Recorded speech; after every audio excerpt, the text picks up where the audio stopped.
The Mega Man X Legacy Collection is a great compilation of all of our favorite Mega Man X games, but unfortunately it does have its fair share of problems. Now, I have already made a video like this on the original Legacy Collection, so I figured it was finally time to make a video on the problem with the Mega Man X Legacy Collection. Or at least how I would improve the Mega Man X Legacy Collection, because, I mean, the game's good. I play it all the time, it's fun, but it's not perfect. We all know this. It has problems.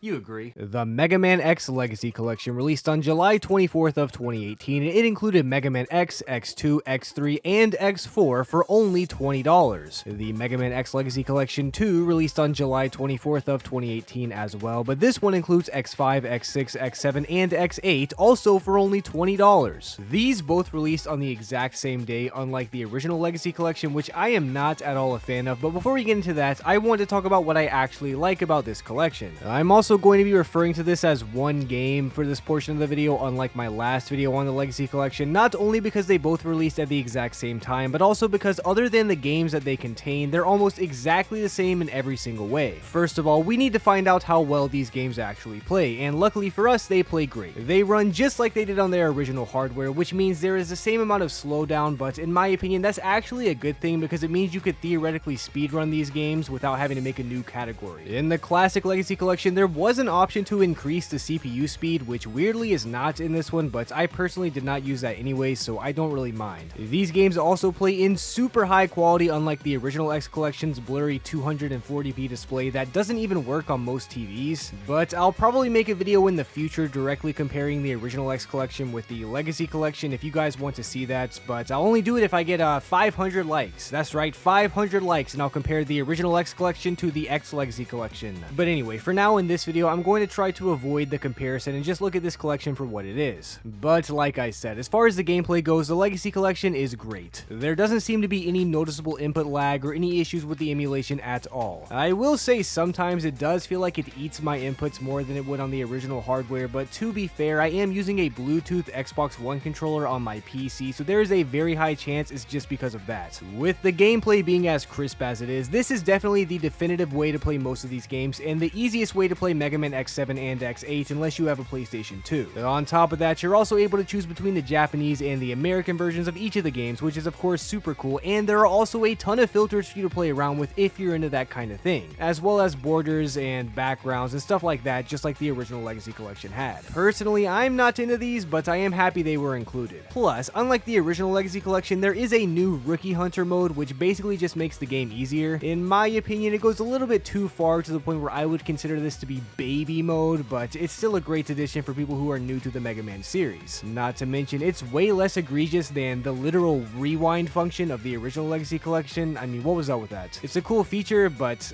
come on, if you use that, are you really a gamer? No, you're not. You're not a gamer if you use rewind. I'm sorry. Unless you're subscribed. If you're a subscriber, you're of course a gamer. But the games playing well should be the absolute bare minimum for a collection like this, so what about the extras? Well, just like the original Legacy Collection, there is a very extensive museum, which is something I've always enjoyed taking a look at in collections like this. Inside the museum, we have a gallery, a music player, a product gallery where we can take a look at Mega Man X toys and merchandise, the Day of Sigma cutscene from Maverick Hunter X, and even some classic trailers for when these games came out. I will say though, the trailer section and the product section are the exact same between the X Legacy Collection 1 and 2, which is a bit weird, but I guess we can let it slide. The art gallery is always one of my favorite things to waste time on in collections like this, and this one certainly does not disappoint. Each collection has concept art from all the games included in whichever one you decide to use, and they're even sorted by game, which is nice. There's art for literally every single Maverick and every single enemy, and some are even paired with a data tag, which includes a nice little description about whatever the art is. Though I don't know how to read, so I have no idea what any of this says. If you're anything like me though, you could literally spend hundreds of hours looking at these, so I can't imagine any Mega Man X fans would be dissatisfied with this compilation of art. There's even a section for the Legacy Collection itself with some very high quality renders of the covers of the games without the logo that you could use for a poster or something, as well as some new high quality pictures of X that I might even save and use in a future YouTube video, but you gotta subscribe and check back on all my uploads to be sure, because, you know, I could be lying. Not that I would lie to you guys, I would never do that. If the art gallery is not your thing though, then the music player will not disappoint. This thing has every single track from each of the Mega Man games included in the collection, which finally gives us a way to listen to these cleanly without sound effects or using someone else's YouTube channel. Speaking of YouTube, YouTube channels, I have made a video on the best song from every Mega Man X game, as well as the best song from every classic Mega Man game, which is something you might enjoy if you like Mega Man music. But on top of having literally every single music track from each game included in the collection, there's even a section for the original compositions for the X Legacy Collection itself, which I am a huge fan of. In the classic Legacy Collection, they just reused old Mega Man music for the menus and stuff, which was fine for the most part, but the X Legacy Collection went above and beyond to make several new tracks for different parts of the collection. I am obviously a huge fan of this, especially since they even included these new tracks in the music player, but on top of that, these songs are actually really good. They're nothing crazy since they're mostly designed to be menu music, but I love the ambience and enjoy them thoroughly. Plus, they're a lot better than anything from Mega Man X7's soundtrack. Next up, we get to take a look at the product gallery, which is surprisingly a nice touch. I think a lot of people brush this off as just an advertisement, but that doesn't really make any sense to me considering 99% of these things aren't even for sale by Capcom anymore anyways. I guess I could be biased since I'm a weirdo who used to spend hours looking at that Mega Man X GameCube controller in the back of my X Collection instruction manual, but I genuinely think this is a great addition. This section of the game includes action figures, capsule toys, a section called Other, which is stuff like buildables and pencils and such, Mega Man X cards, patches, shirts, books, and even the official soundtracks. I could see a lot of people saying they prefer the art gallery, but this honestly might be my favorite section of the museum, and I really wish there was something like this in the original Mega Man Legacy Collection. Again, I might be biased because I've been big into collecting ever since I was a kid, especially when it comes to Mega Man stuff, and even with my countless hours on eBay and random other shops on the internet, there are still a few products that I have literally never seen before in my entire life. But it is even nice seeing some of the more obscure ones that I have seen before or even own myself. Plus, if you ever get into collecting Mega Man X merchandise, you could probably use this as a checklist or a goal or something along those lines. But of course, that's not for everyone, so let's move on to the Day of Sigma OVA. If you were unaware, this was actually an unlockable 25-minute animation from Maverick Hunter X that gives some really important backstory to the Mega Man X series. I've heard the canon isn't necessarily consistent with the original games, and it was more for the Maverick Hunter X canon, but I can tell you for sure that most of this is actually canon for the real X games. The main thing with this is that you find out that Sigma was originally the good guy until he uncovered Zero and got the Zero virus, which is 100% canon, but if you want to hear more about that, I suggest you actually check out the animation. This is a super nice touch for a collection like this though, and I'm very happy it was included even if I have already watched it like 15 times on YouTube. It is a little annoying that you can't fast forward or rewind, which does make me just want to watch it on YouTube for free, but you are able to skip scenes at the very least. This isn't the only video included though, because we're also able to watch Japanese trailers for every single Mega Man X game, which is once again an amazing addition to this collection. You could argue that you could just watch these on YouTube, but not only are a lot of these fairly obscure, but it's also just nice to have them all in one place. Plus, if I'm on YouTube, I'm typically not trying to watch an old school Mega Man X trailer, but if I see the option to do so in the collection, I'm much more inclined. Because YouTube is for watching Tooterp, right? I don't know what else you'd be doing on YouTube other than watching Tooterp, especially if you're a Mega Man fan. It could just be me or some kind of personal bias, but I love watching trailers like this in general though, and I'm super happy Capcom added these to the collection because I guarantee if they didn't add these, nobody would have complained, so thank you Capcom. Anyway, it's clear that I am a big fan of the museum and everything it has to offer, but on a similar note, I am also a huge fan of the Hunter medals and the way this collection handled them. These are just achievements straight up, which I love, but in the classic Legacy Collection, the only achievements were for beating the game or for clearing challenges included in the game.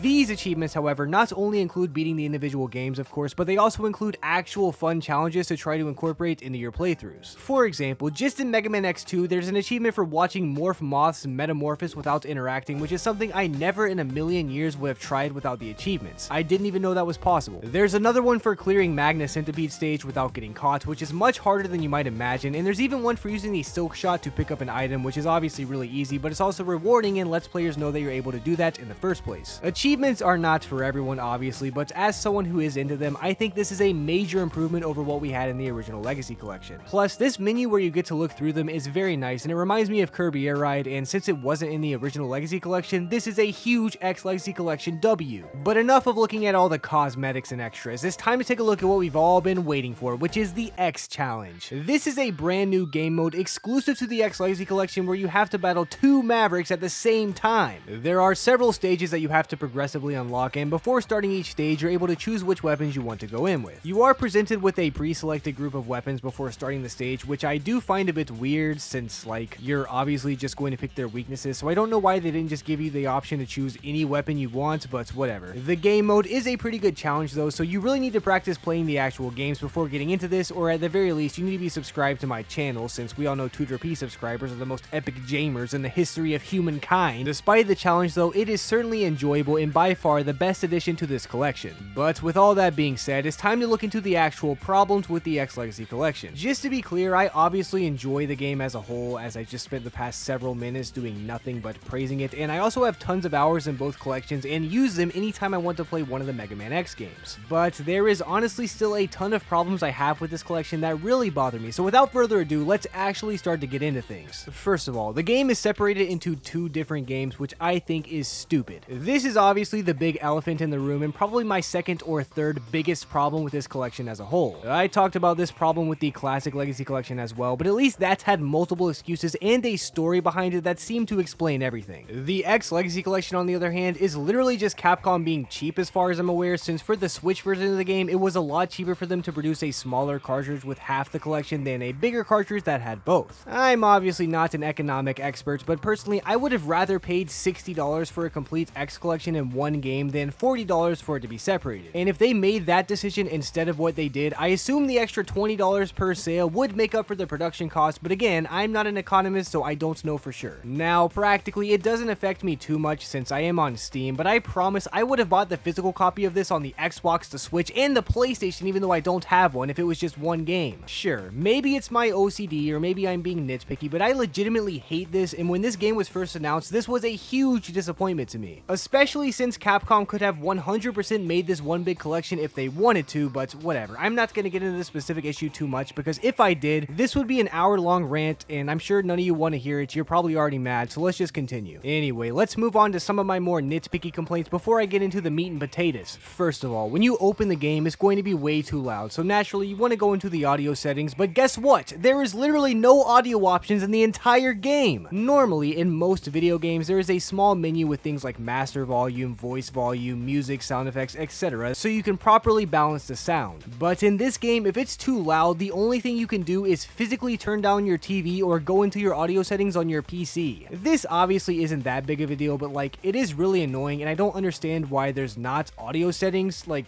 I shouldn't have to ask for that, Capcom. What are you doing? Another weird complaint I have is that the menus force you to wait for their transitions that are slightly too long. Like when you go into a game like Mega Man X5, you can just spam the A button and skip all the intro stuff and get into the game, right into the action, just like we want. But in the actual Legacy Collection menus, you are unable to do anything while a transition is going on, which is really annoying if you have ADHD like I do. Obviously, again, this is not a big deal at all, and I'm sure the comment section is going to roast me for this, but I like mashing through menus, and it's weird that I'm not able to. This is also a problem in the X challenge mode. Once you pick your weapons and press start, you have to watch the boss intro and wait for it to load, which does look visually nice, but I have pressed start before choosing my weapons multiple times, and there is no way to back out and redo it until you load in fully into the fight. This is once again a very petty complaint, but even in the Classic Legacy Collection, you're able to back out of the main menu whenever you want to, even if the game is loading, so this was a strange downgrade. A few more nitpicky complaints is that there are significantly less background options than the original Legacy Collection, which is weird since this game came out after. On top of that, the ability to fight bosses in the gallery was also removed. In my video on the original Legacy Collection, I did make a mistake because I thought it was not a feature in the Legacy Collection 1, but it was actually a hidden feature, which makes it way cooler. In the X Legacy Collection, however, this was completely removed, and I checked by pressing every single button, so unless there's a cheat code I gotta put in, there is no way to fight the bosses by looking at the gallery. Which, again, is a weird thing to remove since, I mean, everybody liked that, but obviously it's not a deal breaker by any means. Also, some people were expecting the Sega Saturn ports from Mega Man X3, which isn't here, but to be honest, I prefer the Super Nintendo version just because the only difference at all is the music, and to me, the Super Nintendo music is way better, so sorry Sega Saturn fans, sorry. My last nitpicky complaint is that there are once again no extra unlockable games, which is expected, but I'm still disappointed. When I talked about this in my video on the original Legacy Collection, a lot of people got mad at me and tried to explain how that's unrealistic, but let's be real, guys. If they had bonus games on both GameCube collections, they could have easily had bonus games in these. I don't know why Battle and Chase specifically was on the GameCube X collection, and I am honestly glad that game is not on this one, but I do wish we could have gotten Xtreme or Xtreme 2 or X Command Mission or even Maverick Hunter X, since they did include the cutscene from that game anyway. I honestly do not think that is an unrealistic request by any means, but I also was not expecting any of these to be added. But can we just imagine for a second how happy Mega Mega Man fans would be if we got Maverick Hunter X in the X Legacy Collection 1 and Command Mission X in the X Legacy Collection 2. I think that combo of games would have made the second X Legacy Collection sell way better, especially since most people consider that one to be objectively worse between the two. But even if they split Extreme 1 and 2 between those two games instead, I still think it would have been basically the same effect and sell more copies of each game. Plus, it's not like it would have been that hard considering Game Boy games are easy to emulate, and they literally emulated PlayStation 2 games in the second collection, which Command Mission X literally is. I'm not a game developer, obviously, but is it not just one more PS2 ROM? I mean, come on. I know there's scaling, I know you gotta incorporate it into the game somehow, but if you did that with X7 and X8, why can't you do it with X Command Mission? It's the same type of game. What are you doing? But there is one more thing that bothers me a lot more than this that no one seems to be talking about, which is the improper scaling of the games. Obviously, the games look good, especially if you aren't a hardcore fan or a video editor like I am, but the games are scaled to 4:3 instead of 8:7, which really gets on my nerves. I'll put footage of the original scaling and the Legacy Collection scaling on screen so you can see the difference. It's not a huge problem, but I don't understand why they didn't just scale it correctly. The health bars look weird, and as a YouTuber who uses lots of different footage and different types of gameplay, I literally have to go in and re-stretch footage from the Legacy Collection to match footage from the Super Nintendo or from emulators. The first time I ran into this issue, I googled it to make sure I wasn't crazy, and I found one Reddit post complaining about it where everyone in the comment sections basically made fun of the OP and said that they were being ridiculous and unreasonable. But you know what? I'm putting my foot down. Frick Reddit and their comment sections, because they're full of casual gamers who have no idea what they're talking about. Proper scaling of a game you are literally emulating is not at all too much to ask, and anyone who says otherwise is dumb and probably needs to go buy some deodorant. Unless you're subscribed, of course, then you're just wrong. You don't need deodorant and you're not stupid, but you are wrong. Even if you're subscribed, this is objectively incorrect. I'm sorry, I still love you if you're subscribed, but come on. Anyway, I'm not going to focus on this for too long, because unless you're hypersensitive to stuff like this, it will not bother you, but I am, and it does bother me. But another pretty big problem I have with this game is inside of the X Challenge. I love this game mode, and I think it is a great idea, but why is the X Challenge Volume 2 basically the exact same thing? If you were unaware, the X Challenge from the first Legacy Collection is considered Volume 1, and the one from the second is considered Volume 2. But the only difference between these two versions is that the last fight from every level is different. That's it. Which means 2/3 of these two versions are the exact same thing. There is no excuse for this, and it's just lazy. I did some pretty basic math, and just using Mavericks from X1 to X6, there are 1,128 different combinations Capcom could have used, yet they only have 37 unique fights between the two games, with 19 of them being reused. Not to mention, Capcom used some of these Sigma bosses as well, meaning there are even more choices at their disposal, yet they still chose to do this. Now, sure, I guess you could claim that they were more limited with balancing the game and making sure it's even possible, but if Dynamo and Gate is possible, I'd argue any combination is possible with enough skill. I guess you could also argue that Capcom wanted people who only bought one of the games to have the same experience for the most part, but that's just a stupid argument, especially when Capcom is the one who made these two separate in the first place. This obviously does not ruin the experience of the X Challenge, but it is honestly baffling that Capcom didn't make it unique between the two games when there are only 9 stages in the first place. Legitimately, this might be the biggest sign of laziness in the entire X collection, but that's still not I would consider to be the biggest problem. The biggest problem to me is the lack of challenges. No, I do not mean the levels in the X Challenge. I mean there are no challenges like in the original Legacy Collection, which was by far the best part. Now, I know Capcom made the challenges significantly worse in the classic Legacy Collection 2 than they were in the first one, so maybe Capcom just isn't good at making them, but like, literally get good, Capcom. Are you kidding me? This is your franchise. How are you gonna let Digital Eclipse outshine you? It's Mega Man.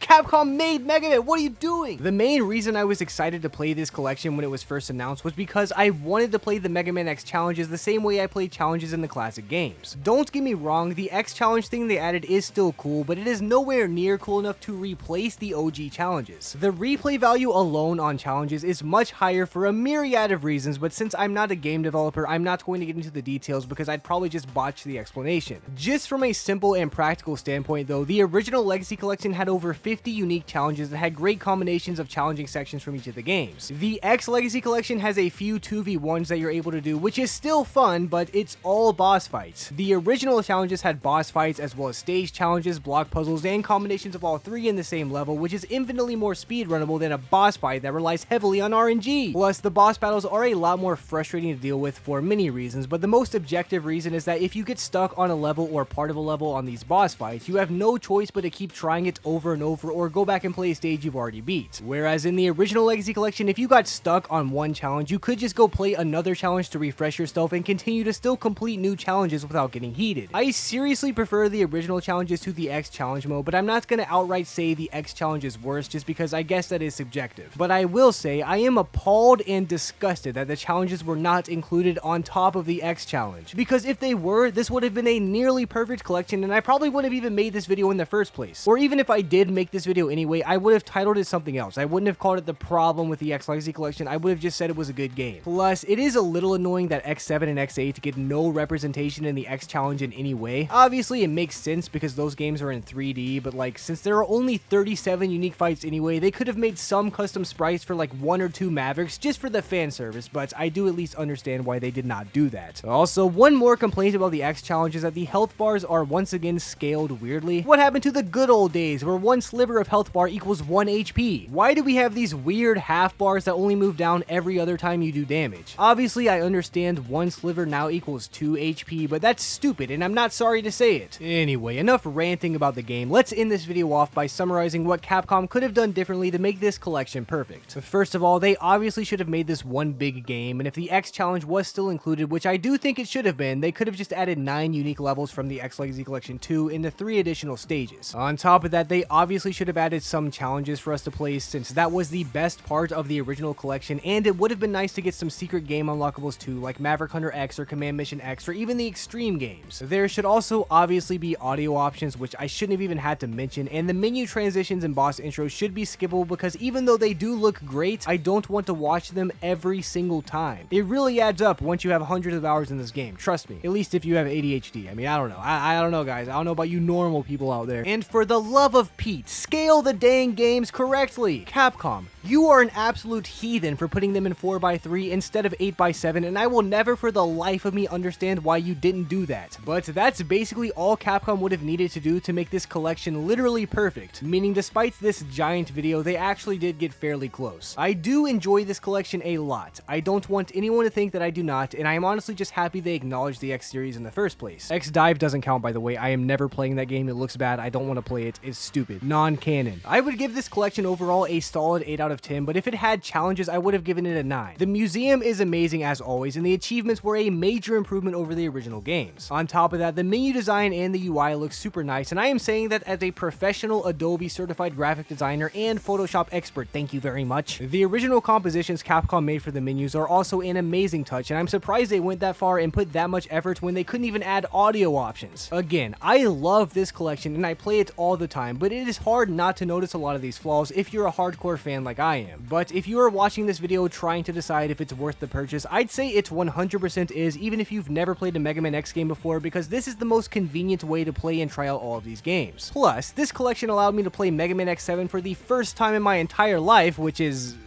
wait a minute, that wasn't good at all. You know what, I changed my mind. This collection is a 0 out of 10. Do not buy it under any circumstances. That was the problem with the Mega Man X Legacy Collection. I hope I didn't seem too harsh in this video, by the way, because I do enjoy the X Legacy Collection. I play it all the time, but more importantly, I hope you guys enjoyed watching. I might make a video like this in the future on the Zero Collection or the Battle Network Collection if you guys really want to see it, but I haven't played those games ever, so I guess I gotta play those games before I make those videos. Maybe I'll live stream it if you guys want to see it, comment down below, but I do have to play those games. I've never done it. I want to, but I just haven't done it. So, live streams in the future, maybe? Let me know in the comments. That's the live stream dance. I'll leave. I gotta go.